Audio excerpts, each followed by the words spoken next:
श्री राम दोस्तों, राम ने रावण की नाभि में कितने बाण मारे?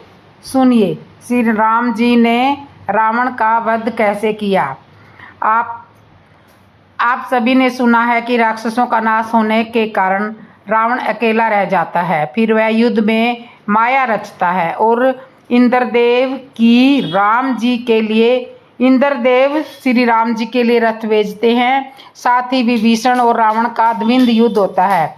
अब आगे बढ़ते हैं। श्री हनुमान जी ने प्रभु को स्मरण किया और रावण पर एक जोर से प्रहार किया। अब रावण क्षण भर के लिए अदृश्य हो गया। फिर उस दुष्ट ने अनेक रूप प्रकट किए। श्री रघुनाथ जी की सेना में जितने रीछ वानर थे उतने ही रावण चारों ओर प्रकट हो गए।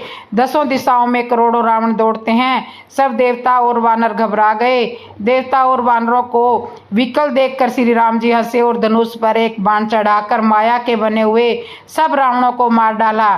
प्रभु ने क्षण भर में सब माया काट डाली। अब रावण को देवताओं पर क्रोध आया और रावण उनकी ओर दौड़ा। देवता हाहाकार करते हुए भागे। रावण ने कहा, दुष्टों, मेरे आगे से भागकर कहाँ जा सकोगे। देवताओं को व्याकुल देखकर अंगद दौड़े और उछलकर रावण का पैर पकड़कर उसको पृथ्वी पर गिरा दिया। रावण संभल कर उठा और बड़े भयंकर कठोर शब्द से गरजने लगा। यह द्रप करके दसों धनुष चढ़ाकर उन पर बहुत जोर से बाण संधान करके बरसाने लगा। उसने सब योद्धाओं को घायल और भय से व्याकुल कर दिया। बाली पुत्र अंगद, मारुति, हनुमान जी, नल, नील, वानर राज, सुग्रीव और द्विविद आदि बलवान उस पर वृक्ष और पर्वतों का प्रहार करते हैं। वह उन्हीं पर्वतों को, वृक्षों को पकड़कर वानरों को मारता है। हनुमान जी आदि सभी वानरों को मूर्छित करके और संध्या का समय पाकर रावण हर्षित हुआ। समस्त वानर वीरों को मूर्छित देखकर रणधीर जांबवंत दौड़े। जांबवंत ने अपने दल का विध्वंस देखकर क्रोध करके रावण की छाती में लात मारी।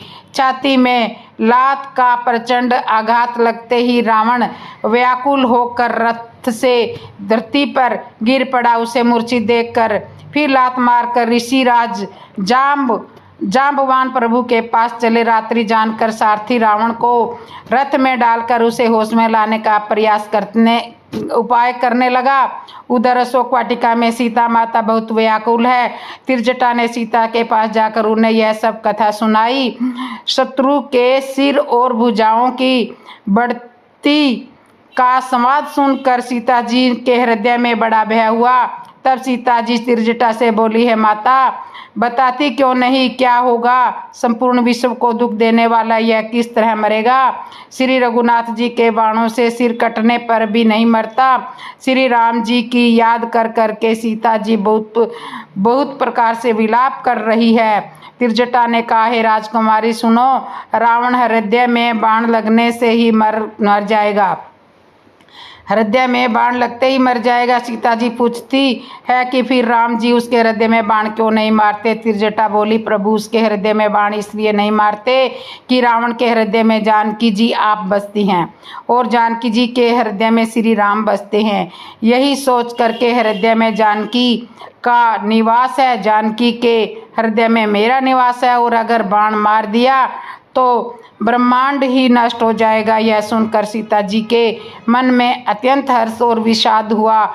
देखकर त्रिजटा ने फिर कहा, हे सुंदरी, संदेह का त्याग कर दो। सिरों के बार बार कटे जाने से जब वह व्याकुल हो जाएगा और उसके हृदय से तुम्हारा ध्यान छूट जाएगा, तब श्री राम जी रावण के हृदय में बाण मारेंगे। ऐसा कहकर और सीता जी को बहुत प्रकार से समझा बुझाकर फिर त्रिजटा अपने घर चली गई।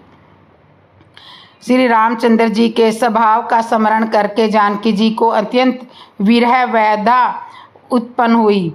जब विरह के मारे हृदय में तारुण दाह हो गया, तब उनका बायां नेत्र और बाहु फड़क उठे। सकून समझकर उन्होंने मन में धैर्य धारण किया कि अब कृपालु श्री रघुवीर आवश्यक मिलेंगे। यहाँ आधी रात को रावण मूर्छा से जागा और अपने सारथी पर रुष्ट होकर कहने लगा, अरे मूर्ख, तूने मुझे रणभूमि से अलग कर दिया।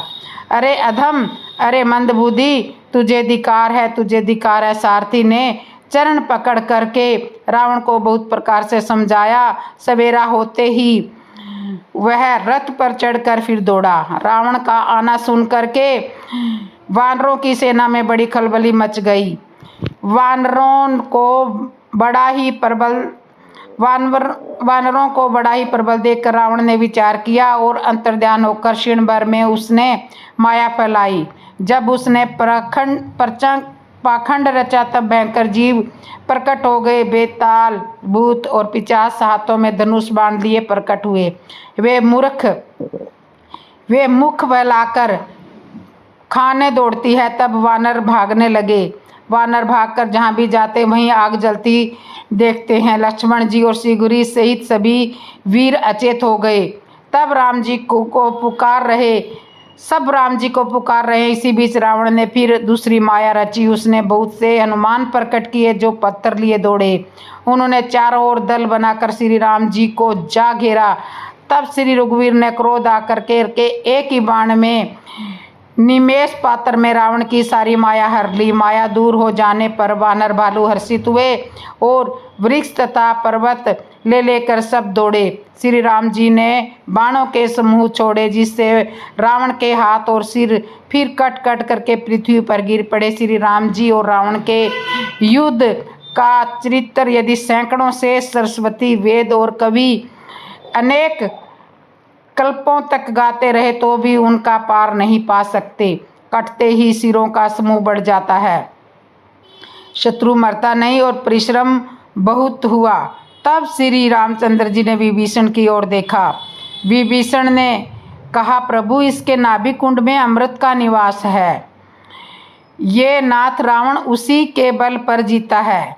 हे नाथ, रावण उसी के बल पर जीता है। विभीषण की बात सुनते ही श्री रघुनाथ जी ने हर्षित होकर हाथ में विकराल बाण लिए, कानों तक धनुष तक को खींचा और खींचकर रघुनाथ जी ने 31 बाण छोड़े। श्री राम जी ने 31 बाण छोड़े।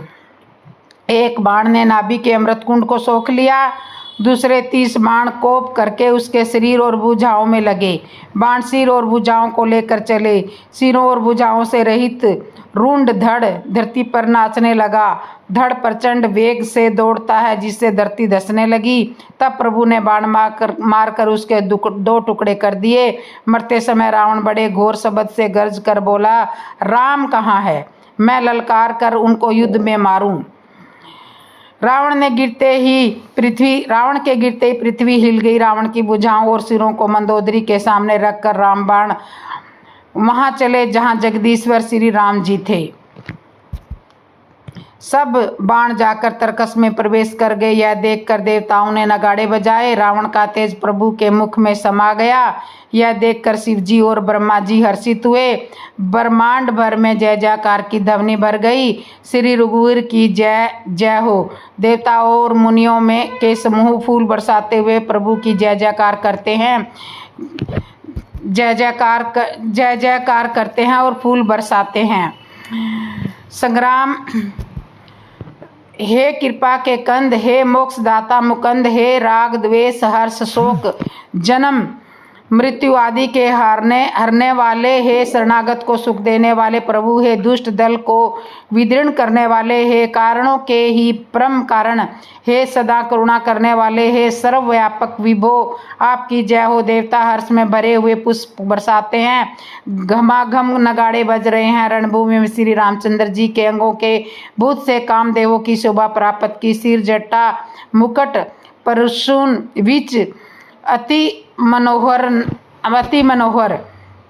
वाही। सिर जटा मुकुट प्रसून बीच अति मनोहर राजही।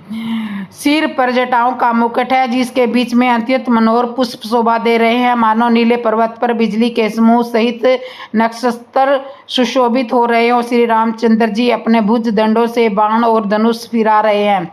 शरीर पर रुधिर के कण अत्यंत सुंदर लगते हैं। मानो तमाल के वृक्ष पर बहुत सी ललमुनिया चिड़िया अपने महान सुख से मगन हुई निश्चल बैठी हों। निश्चल बैठी हो प्रभु। श्री रामचंद्र जी ने कृपा दृष्टि की वर्षा करके देव समूह को निर्भय कर दिया। बांदर भालू सब हर्षित हुए और सुख धाम मुकुंद की जय हो ऐसा पुकारने लगे। भगवान श्री राम ने रावण का वध कर दिया। असत्य पर सत्य की जीत हुई, बुराई पर अच्छाई की जीत हुई, अधर्म पर धर्म की जीत हुई और इस तरह से ब्रह्मांड भर में जय जयकार की ध्वनि भर गई। तो इस तरह से रावण का वध हुआ। जब रावण ने कुंभकर्ण को जगाया, कुंभकर्ण ने रावण को कैसे समझाया? जब व्याकुल होकर रावण ने कुंभकर्ण को जगाया। राम जी लक्ष्मण जी को मूर्छित अवस्था में उठाकर हृदय से लगाकर साधारण मानवों की भांति प्रलाप कर रहे हैं। आधी रात बीत चुकी है, अब तक हनुमान जी नहीं आए। भगवान का प्रलाप देखकर सब वानर दुखी हो रहे हैं। इतने में हनुमान जी महाराज आ जाते हैं। हनुमान जी को देखकर वानर सेना प्रसन्न हुई। श्री राम जी हनुमान जी से प्रसन्न होते हुए मिले। वैदराज द्वारा लक्ष्मण जी का उपचार किया गया। लक्ष्मण जी पूर्ण रूप से स्वस्थ हुए। राम जी ने भाई लक्ष्मण को गले से लगाया। राम जी ने हनुमान जी को भी गले से लगाया। लक्ष्मण जी का उपचार हो जाने के पश्चात हनुमान जी वैद्य सुषेण को वापस लंका ले जाने लगे। उसी समय किसी ने हनुमान जी से पूछा कि तुम्हें इनको घर सहित लाने की क्या आवश्यकता थी? हनुमान जी ने कहा, घर सहित लाना ही आवश्यक था। समय का अभाव था, अधिक वार्तालाप करने का समय नहीं था। यदि मैं इनके घर जाकर इन्हें जगाता तो शायद आसपास के पड़ोसी लोग भी जाग जाते। सब लोगों को मालूम पड़ जाता। इन्हें लाने में विघ्न पैदा हो सकता था। और फिर दूसरा कारण यह भी था कि वैद्य भी आने को तैयार होते या ना होते, कोई आवश्यक नहीं था कि ये तैयार होते या नहीं होते। किसी ने फिर हनुमान जी से कहा कि इन्हें खटिया सहित ले आते, घर सहित लाने की क्या आवश्यकता थी?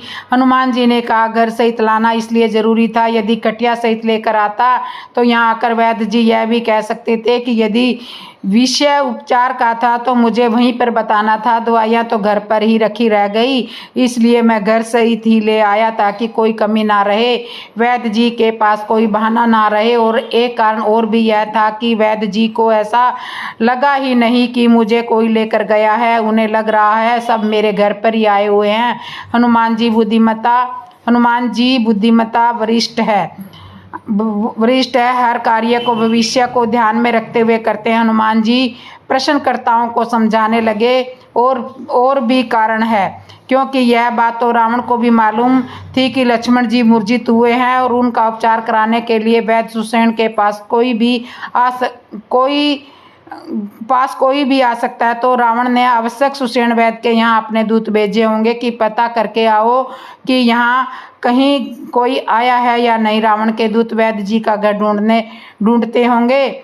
जब उन्हें घर ही नहीं मिलेगा तो वैद्य का पता समाचार लेकर क्या जाएंगे? ढूंढते होंगे घर। और यदि घर सहित नहीं लाता तो रावण को मालूम पड़ जाता कि वैद्य अपने घर में नहीं है, तो वह इनसे पूछताछ करता और हो सकता है कि लक्ष्मण जी के उपचार करने के अपराध में इन्हें मृत्यु दंड देता। इसलिए इन्हें घर सहित लाना ही उचित था।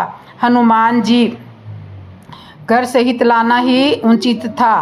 हनुमान जी के बुद्धिमान भरे उत्तर को सुनकर सभी लोग बहुत आनंदित हुए। हनुमान जी ने सुषेण वैद्य को यथाचित लंका में पहुंचा कर आए। लक्ष्मण जी को कुछ समय के लिए विश्राम दिया गया। उधर जब यह समाचार रावण को मिला कि लक्ष्मण को जीवन दान मिल चुका है, तब वह बहुत दुख मनाने लगा, अपना सिर पीटने लगा और व्याकुल होकर कुंभकर्ण के पास में आया और बहुत से उपाय करके उसने उसको जगाया। कुंभकर्ण जगा। कुंभकर्ण ने पूछा, भाई क्या बात है, तुम्हारा मुख सूखा हुआ क्यों है, उदास क्यों हो?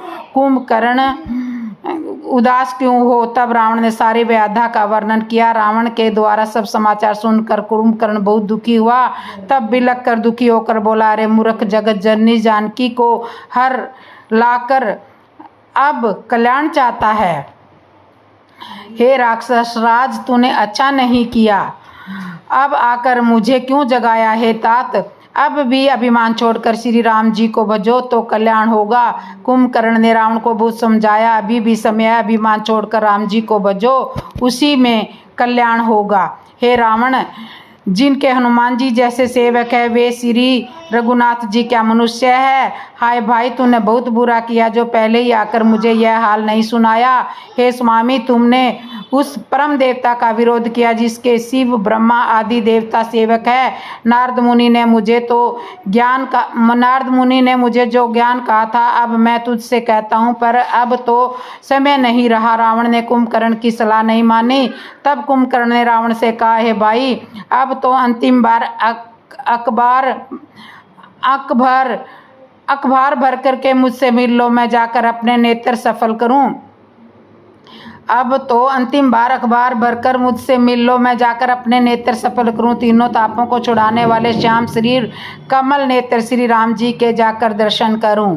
कुंभकर्ण श्री रामचंद्र जी के रूप और गुणों को स्मरण करके वह एक क्षण के लिए प्रेम मगन में हो गया। फिर उसने रावण से करोड़ों घोड़े, मंदरा और अनेकों भैंसे मंगवाए। भैंसें खाकर और मदिरा पीकर वह वज्रघात बिजली गिरने के समान गरजा। रावण को आश्वासन दिया कि मैं युद्ध भूमि में जा रहा हूँ। मत्स्यचूर रण के उत्साह से पूर्ण कुंभकर्ण किला छोड़कर चला और अकेला ही बिना सेना साथ लिए रणभूमि में आ गया। सेना भी साथ नहीं ली थी।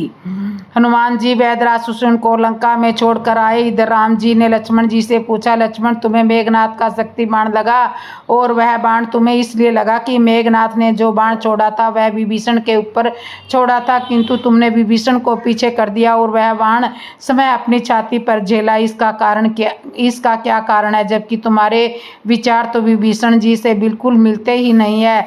समुद्र से प्रार्थना करने की बात आई थी, तब भी तुमने विभीषण की बात का विरोध किया था।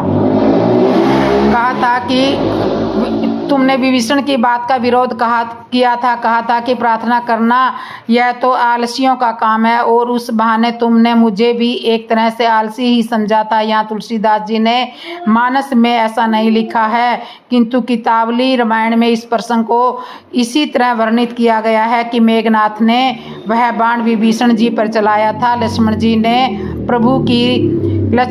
ने प्रभु श्री राम जी को उत्तर दिया। तो इस तरह से रावण ने कुंभकर्ण को जगाया था। राम जी और कुंभकर्ण का युद्ध। कुंभकर्ण और विभीषण का संवाद सुनिए।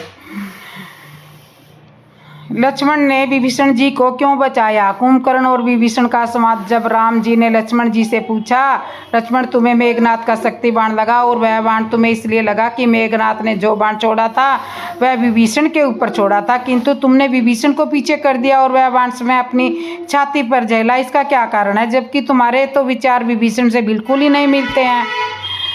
तुलसीदास जी ने मानस में ऐसा नहीं लिखा है, किंतु कितावली में इस प्रसंग को इसी तरह से वर्णित किया गया है कि मेघनाथ ने वह बाण विभीषण जी पर चलाया था। लक्ष्मण जी ने प्रभु श्री राम जी को उत्तर दिया, प्रभु, मुझे विभीषण जी से कोई लेना देना नहीं, किंतु जब विभीषण जी पर मेघनाथ ने शक्ति बाण चलाया तब मैंने उन्हें अपने पीछे कर लिया। इसका कारण यह रहा था कि जब विभीषण जी आपकी शरण में आए थे तब सभी ने उसका विरोध किया था।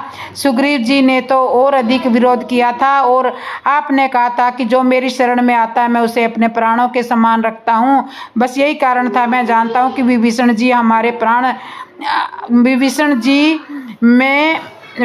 जी में तुम्हारे प्राण बसते हैं, और मेघनाथ का वह बाण मैं समझता हूँ कि विभीषण को नहीं बल्कि आपको ही लगने वाला था, क्योंकि विभीषण के हृदय में आपके प्राण बसते हैं। बस यही कारण से मैंने उसे पीछे कर दिया था और वह बाण मैंने खुद अपनी छाती पर सहा। मेरे होते हुए प्रभु आपके ऊपर कोई प्रहार करे, मैं यह कैसे बर्दाश्त कर सकता हूँ? श्री राम जी ने लक्ष्मण जी की बातें सुनी तो प्रभु के नेत्र भर आए, आंखों में प्रेम आंसू भर गए। राम जी ने लक्ष्मण जी को गले से लगाया। तुलसीदास जी ने रामायण प्रसंग को बड़े विधिवत ढंग से प्रस्तुत किया। इस बार युद्ध भूमि में मेघनाथ नहीं आया, क्योंकि प्रभु जानते हैं कि मेघनाथ काम का स्वरूप है और काम को तब तक नष्ट नहीं किया जा सकता जब तक अहंकार नष्ट नहीं होगा।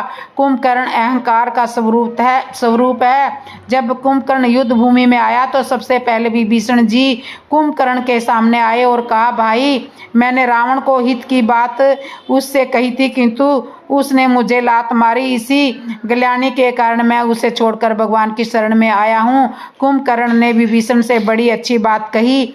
भाई तू धन्य है, तू निशाचर कुल में भूषण पैदा हुआ है। रावण तो काल के वशीभूत हो गया है, उसके सिर पर मृत्यु नाच रही है। वह क्या अब उत्तम शिक्षा मान सकता है? अपने भले की बात भला वह कैसे मानता? और अब मैं भी काल के वशीभूत हूँ। अब मुझे अपना पराया नहीं समझ रहा है, अब मुझे अपना पराया नहीं सूझ रहा है। तुम यहाँ से चले जाओ। भाई के वचन सुनकर विभीषण लौट गए और श्री राम जी के पास आए। विभीषण ने कहा, हे नाथ, पर्वत के समान विशाल देह वाला रणधीर कुंभकर्ण आ रहा है। वानरों ने जब कानों से इतना सुना तब वे किलकिला कर हर्ष ध्वनि करके दौड़े, वृक्ष और पर्वत उखाड़ कर उठा लिए और क्रोध से दांत कटकटाकर उन्हें उसके ऊपर डालने लगे। रीछ वानर एक एक बार में ही करोड़ों पहाड़ों के शिखरों से उस पर प्रहार करते हैं, परंतु इससे न तो उनका मन ही विचलित हुआ और न ही शरीर भी टाले टला। जैसे मंदार के फलों की मार से हाथी पर कुछ भी असर नहीं होता, तब हनुमान जी ने उसे एक गुस्सा मारा जिससे वह व्याकुल होकर धरती पर गिर पड़ा और सिर पीटने लगा। फिर उसने उठकर हनुमान जी पर प्रहार किया। वे चक्कर खाकर तुरंत ही धरती पर गिर पड़े। फिर उसने नल नील को पृथ्वी पर पछाड़ दिया और दूसरे योद्धाओं को भी जहां तहां पटक पटक कर मार डाला। वानर सेना भाग चली। सब अत्यंत भयभीत हो गए, कोई सामने नहीं आता। कुंभकर्ण ने श्री राम जी की सेना को भयभीत कर दिया।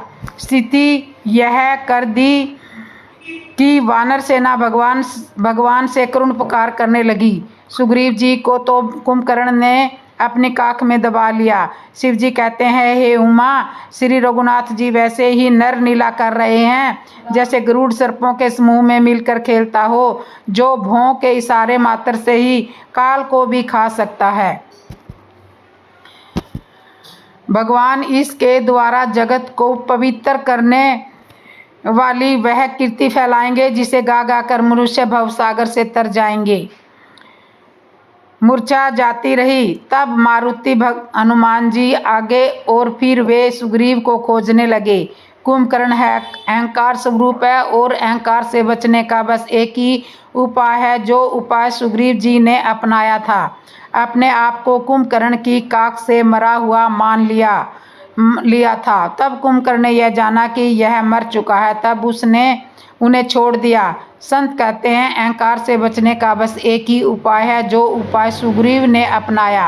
अहंकार तुम्हारा कुछ नहीं बिगाड़ पाएगा, अपने आप को निष्प्राण मान लो। कुंभकर्ण ने जैसे ही सुग्रीव को छोड़ा, उन्होंने बड़ी फुर्ती से कुंभकर्ण के नाक कान काट दिए। अब तो वह निशाचर और भयानक हो गया था। रण के मध्य में चूर राक्षस कुंभकर्ण इस प्रकार गर्वित हुआ मानो विधाता ने उसको सारा विश्व अर्पण कर दिया हो और उसे वह खा जाएगा। सब योद्धा भाग खड़े हुए। बानर भालू भगवान को पुकारने लगे। तब श्री राम जी बोले, हे सुग्रीव, हे विभीषण और हे लक्ष्मण, सुनो, तुम सेना को संभालना, मैं इस दुष्ट के बल और सेना को देखता हूँ। हाथ में धनुष और कमर में तरकस सजाकर श्री रघुनाथ जी शत्रु सेना को दलन करने चले। प्रभु ने पहले तो धनुष का टंकार किया, जिसकी भयानक आवाज सुनते ही शत्रु दल बहरा हो गया। फिर श्री राम जी ने 1,00,000 बाण छोड़े। फिर ऐसे चले मानो पंख वाले काल सर्प चले हों। जहाँ तहाँ बहुत से बाण चले, जिनसे भयंकर राक्षस योद्धा कटने लगे। प्रभु के बाणों ने क्षण मात्र में भयानक राक्षसों को काट कर रख दिया। फिर वे सब बाण लौट कर श्री रघुनाथ जी के तरकस में घुस गए। कुंभकर्ण ने देखा और मन में विचार किया कि श्री राम जी ने क्षण मात्र में राक्षसी सेना का संहार कर डाला। तब वह अत्यंत क्रोधित हुआ। वह क्रोध करके पर्वत उखाड़ देता है और जहाँ भारी भारी वानर योद्धा होते हैं वहाँ डाल देता है। बड़े बड़े पर्वतों को आते देखकर प्रभु ने उनको बाणों से काटकर धूल के समान चूर चूर कर डाला। उन्होंने धनुष को खींचकर 100 बाण संधान किए। बाण छूटे और उसके शरीर में समा गए। बाणों को लगते ही वह क्रोध में भरकर दौड़ा। उसके दौड़ने से पर्वत डगमगाने लगे और पृथ्वी हिलने लगी। उसने एक पर्वत उखाड़ लिया। रघुकुल तिलक श्री राम जी ने उसकी वह भुजा भी काट दी। तब वह बाएं हाथ में पर्वत को लेकर दौड़ा। प्रभु ने उसकी वह भुजा भी काटकर पृथ्वी पर गिरा दी। भगवान ने कुंभकर्ण की भुजाएं काट दी। कुंभकर्ण का वध कैसे हुआ? कुंभकर्ण का वध कैसे हुआ? तो आप सभी ने सुना, कुंभकर्ण युद्ध भूमि में आता है। कुंभकर्ण विभीषण का स्वाद होता है। कुंभकर्ण ने श्री राम जी की सेना को भयभीत कर दिया। स्थिति यह कर दी कि वानर सेना भगवान से करुण पुकार करने लगी। वानर भालू भगवान को पुकारने लगे। वानर सेना की करुण पुकार सुनकर भगवान ने कुंभकर्ण की भुजाएं काट दी। भुजाओं के कट जाने पर वह दुष्ट कैसी शोभा पाने लगा, जैसे बिना पंख का मंदराचल पहाड़ हो। उसने उग्र दृष्टि से प्रभु को देखा, मानो तीनों लोकों को निगल जाना चाहता हो। वह बड़े जोर से चिंगाड़ करके मुंह फैलाकर दौड़ा। आकाश में सिद्ध और देवता डर कर हाहाकार करके इस प्रकार पुकारने लगे, जिस प्रकार करुणा निधान भगवान ने देवताओं को भयभीत जाना। तब उन्होंने धनुष को कान तक तान कर राक्षस के मुख को बाणों के समूह से भर दिया, तो वह भी महाबली पृथ्वी पर न गिरा। मुख में बाण भरे हुए वह प्रभु के सामने दौड़ा, मानो काल रूपी संजीव तरकस ही आ रहा हो। तब प्रभु ने क्रोध करके तीक्ष्ण बाण लिया और उसके सिर को धड़ से अलग कर दिया। वह सिर रावण के आगे जा गिरा। उसे देखकर रावण बहुत व्याकुल हुआ। कुंभकर्ण का प्रचंड धड़ दौड़ा, जिससे धरती धसी जाती है। तब प्रभु ने काट कर उसके 2 टुकड़े कर दिए। वे दोनों टुकड़े वानर भालू और निशाचरों को अपने नीचे दबाते हुए पृथ्वी पर ऐसे पड़े जैसे आकाश से 2 पहाड़ गिरे हों। श्री राम जी ने कुंभकर्ण का वध किया और कुंभकर्ण का वह तेज भगवान के मुख में समा गया। भगवान ने कुंभकर्ण को अपने में लीन कर लिया। कृत्य करने वाले लोग हर बात में कृत्य करते हैं। इस प्रसंग को पढ़कर कुछ लोग कहते हैं कि भगवान ने ऐसे दुष्ट राक्षसों को भी अपने में लीन कर लिया, उन्हें अपना परम धाम दिया, जबकि इनको तो कठोर दंड मिलना चाहिए था। मारीच ने भी मायावी मृग बनकर छल कपट किया था, भगवान ने उसे भी अपना परम धाम दिया। ऐसा क्यों किया? संत महात्मा इन प्रसंगों की बड़ी सुंदर व्याख्या करते हैं। भगवान ने इन राक्षसों को परम धाम दिया, अपने में समाहित किया। इसके पीछे भी कारण है। रावण कुंभकर्ण वह कोई गैर नहीं थे, यह भगवान के द्वारपाल थे। सनंद कुमारों के श्राप के कारण राक्षस हुए थे। भगवान ने इनका उद्धार करने का इन्हें वचन दिया था। अपने वचन को निभाते हुए इन्हें राक्षस योनि से मुक्त किया। इनाम स्वरूप भगवान ने इन्हें अपना धाम दिया कि वाह, तुमने मेरी नरनीला में क्या महत्वपूर्ण भूमिका निभाई है, मेरी इस नरनीला को कितना रोचक बनाया है। मारीच को भी एक तरह से यह पुरस्कार ही दिया कि वह कितना सुंदर अभिनय किया है। कुंभकर्ण और आदि अनेक वीर राक्षस योद्धाओं को भगवान ने इनाम स्वरूप ही अपना परम धाम दिया और अपने में समाहित किया। जिस परमात्मा से यह सृष्टि चलायमान है, हर पल हर क्षण ही जानने वाले परमात्मा क्या कभी किसी धोखे में आ सकते हैं? क्या राक्षस मारीच भगवान को धोखा दे सकता था? क्या रावण का इतना सामर्थ्य था जो माता जानकी जी का हरण करके ले जाता? कभी नहीं।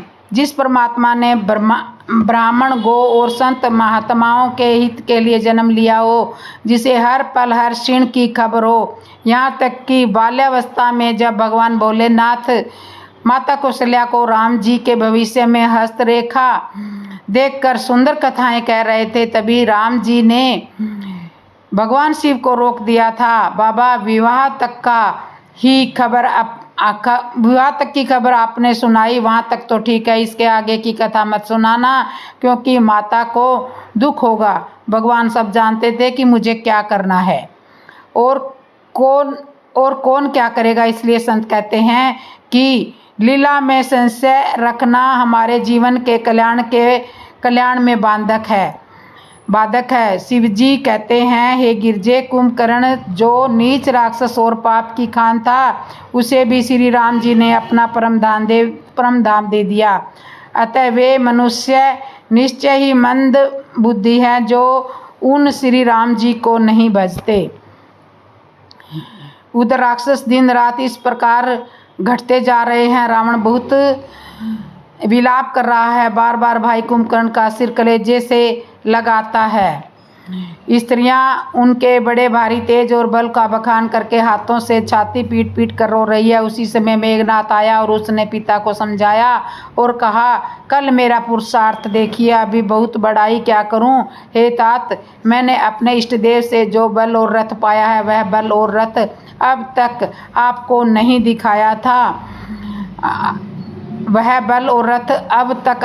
दिखाया था। इस प्रकार डींगे मारते हुए सवेरा हो गया। लंका के चारों दरवाजों पर बहुत से बानर आ डटे। इधर काल के समान वीर बानर भालू है और उधर अत्यंत रणधीर राक्षस। और इसके आगे का प्रसंग मैं आपको अगली वीडियो में सुनाऊंगी। तो तब तक के लिए कथा को विश्राम करते हैं। और जिसने भी मेरे चैनल को सब्सक्राइब नहीं किया, सब्सक्राइब करना, लाइक करना, कमेंट करना और बेल आइकन बटन तो ज़रूर दबा लेना। बोलो जय श्री राम दोस्तों, जय श्री राम।